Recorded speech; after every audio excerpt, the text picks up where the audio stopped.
Assembly کی 93 نشستوں کو خالی قرار دے کر ضمنی انتخابات کرانے کا اعلان کیا، لیکن امن و امان کی صورتحال کے سبب یہ ممکن نہ ہو سکا۔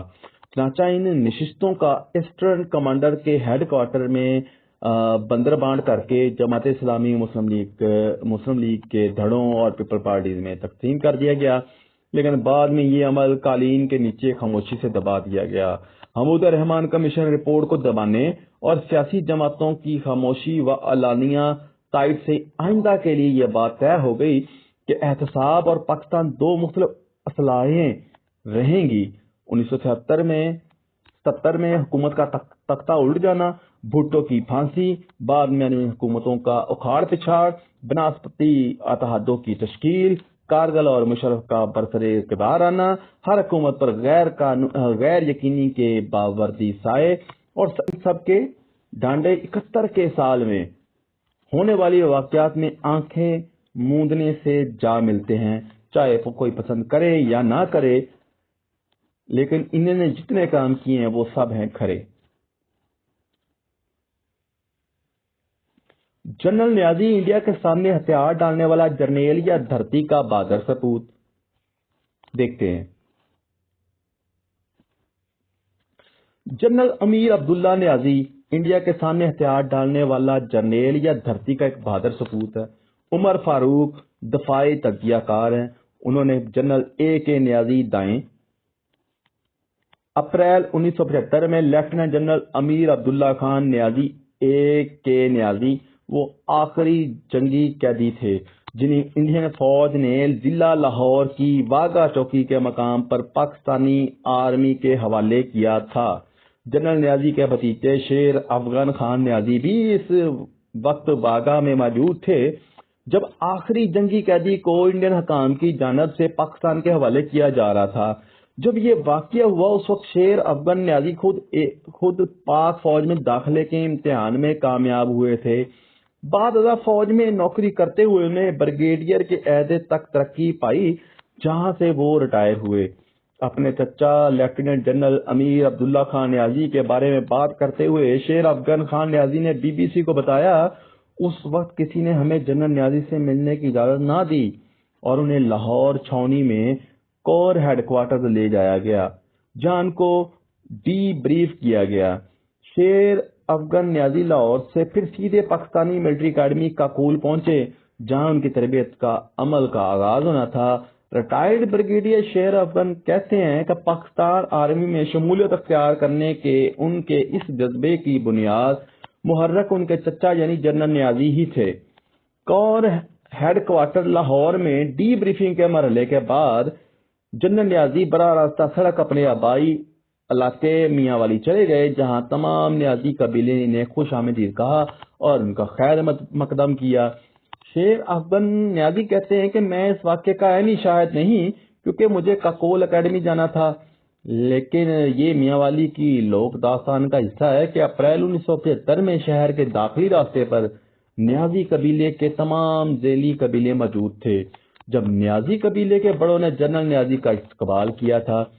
ریٹائرڈ بریگیڈیئر شیر افغان کہتے ہیں کہ فروری 1971 میں ان کے والد لاہور میں اس وقت ڈویژن کی کمانڈ کر رہے تھے جب انہیں جنرل نیازی کے سٹاف افسران کا فون آیا کہ مجھ سے آ کر ملو۔ مشرقی پاکستان میں پاکستانی فوجیوں کا ہتھیار ڈالنے کا منظر۔ شیر افغان نیازی بتاتے ہیں کہ میں اپنے والد کے ہمراہ لاہور گیا، جہاں ہمیں بتایا گیا کہ جنرل صاحب کو مشرقی پاکستان کا کمانڈنگ افسر مقرر کر دیا گیا ہے، اور اس وقت شام ان کی روانگی سے قبل یہ ہماری ان سے آخری ملاقات تھی۔ ہم نے خوشگوار انداز میں انہیں الوداع کیا تھا اور انہیں جاتے ہوئے ہم سے کہا تھا میرے لیے دعا کرنا۔ اس زمانے میں فوج کے شعبہ تعلقات عامہ ISPR کے افسر سربراہ بریگیڈیئر AR صدیقی نے فروری 2004 میں جنرل نیازی کی وفات پر مقامی اخبار میں اپنے کالم میں تحریر کیا تھا کہ بہادری کے لیے مشہور جنرل نیازی نے مشرقی پاکستان میں تقرر اس وقت قبول کیا تھا جب جنرل نیازی کی طرح ملٹری کراس برطانیہ کا اعلیٰ فوجی اعزاز پانے والے لیفٹیننٹ جنرل بہادر شیر نے مشرقی پاکستان میں تعیناتی قبول کرنے سے انکار کر دیا تھا۔ 2 یا 2 سے زائد جرنیلوں نے بھی مشرقی پاکستان میں تعیناتی کی پیشکش قبول نہیں کی تھی۔ تعیناتی میں درپیش خطرات کو پوری طرح دھیان میں لائے اور ان کے تدارک کی ضرورت کو سمجھنے بغیر ہی جنرل نیازی نے ہاں کر دی تھی۔ اب بری بحری اور فضائی فوج کے کمانڈر کے طور پر پہلے دن سے انہیں کسی نہ کسی قسم کی مداخلت برداشت تھی اور نہ ہی اپنے پیشے رو۔ سینئر جنرل ٹکا خان کی نصیحت کو ہی وہ کسی خاطر میں نہ لائے، یا وہ یہ کہہ سکتے ہیں کہ نہ ہی اپنے پیشے رو اور سینئر جنرل ٹکا خان کی نصیحت کو ہی وہ کسی طرح خاطر خواہ میں لائے۔ ایک ہی دن میں ایک ہی مقام پر تعینات اور مشرقی پاکستان میں امن لانے کی ایک ہی ذمہ داری پر معمور دو جرنیلوں کے درمیانی صورتحال سے کشیدہ تعلقات کو جنم دے دیا۔ اب ریٹائرڈ بریگیڈیئر شیر افغان نے کہا کہ میاں والی کے نیازی قبیلے کے لوگوں اور ہمارے وسیع خاندان کے افراد کو اس امر میں ذرا سا بھی شک نہیں تھا کہ جنرل نیازی دھرتی کا ایک بہادر ثبوت ہے۔ اب ایک آرمی افسر کے طور پر بریگیڈیئر افغان کی پیشہ ورانہ زندگی جنرل نیازی سے قریبی طور پر استوار رہی ہے، کیونکہ آرمی میں ان کا کیریئر جنرل نیازی کے ہوشیار نگاہوں کے سامنے گزرا تھا۔ اب ریٹائرڈ بریگیڈیئر شیر افغان نے بتایا، ایک بار جنرل نیازی مجھ سے ملنے پاکستان ملٹری اکیڈمی کا کال آئے۔ ان کا آمد کا اکیڈمی میں خوب چرچا رہا۔ میں زیر تربیت تھا اور جنرل صاحب مجھ سے ملنے آئے تھے اور تقریباً 20 منٹ تک میرے ساتھ رہے۔ ہر کوئی انہیں وہاں دیکھ کر بہت حیران تھا۔ اپریل 1975 میں انڈین کی فوج کی قید سے رہائی اور پھر یکم فروری 2004 کو ان کی وفات کے درمیانی عرصے میں ریٹائرڈ بریگیڈیئر شیر افغان اپنے چچا کے ساتھ طویل دانشورانہ بحث و مباحثہ میں مشغول رہتے تھے۔ شیر افغان بیان کرتے ہیں کہ ہم مشرقی پاکستان کے دفاع کے لیے اختیار کی جانے والی دفاعی حکمت عملی پر مسلسل بات چیت کیا کرتے تھے۔ جنرل نیازی بار بار مقامی اور ڈی سینیٹر لائزرڈ عدم مرکزیت کی حامل دفاعی حکمت عملی کے تصور پر بات چیت کے خواہاں ہوتے جیسے انہوں نے مشرقی پاکستان میں اختیار کیا تھا۔ شیر افغان بیان کرتے ہیں کہ ہم مشرقی پاکستان کے دفاع کے لیے اختیار کی جانے والی دفاعی حکمت عملی پر مسلسل بات چیت کیا کرتے تھے۔ جنرل نیازی بار بار مقامی اور ڈی سینٹرلائزڈ عدم مرکزیت کی حامل دفاعی حکمت عملی کے تصور پر بات چیت کے خواہاں ہوتے جیسے انہوں نے مشرقی پاکستان میں اختیار کیا تھا۔ اسی کے ساتھ اپنے میزبان کو اجازت دیجیے گا، انشاءاللہ تعالی اگلے ٹاپک کے ساتھ آپ کے پاس بہت جلد حاضر ہوں گے۔ اللہ نگہبان۔